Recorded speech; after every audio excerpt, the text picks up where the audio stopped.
Bienvenue, chers candidats à l'immigration canadienne à YouTube pour cette nouvelle vidéo sur le fait divers, c'est-à-dire la section A de l'expression écrite, au test d'évaluation de français en abrégé TEF.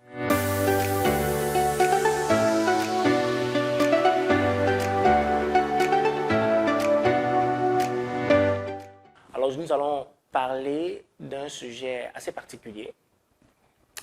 Après une visite dans un parc, virgule, une fillette, virgule, fatiguée, s'endort. Point.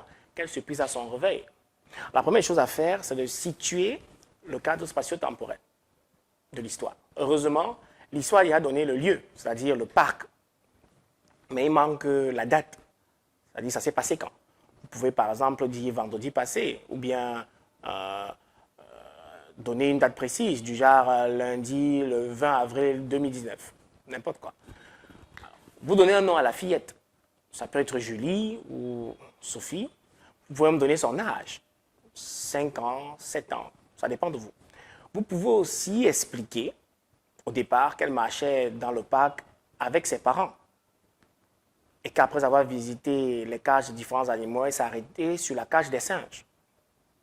Vous pouvez signaler dans votre histoire que la fille donnait des doigts de banane aux singes et qu'à cause de la fatigue, elle s'est endormie.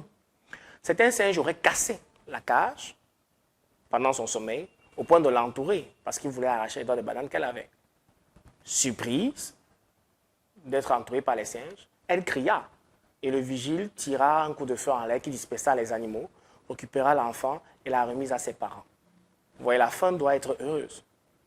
Et cette fin heureuse donne la solution au problème posé par l'élément perturbateur.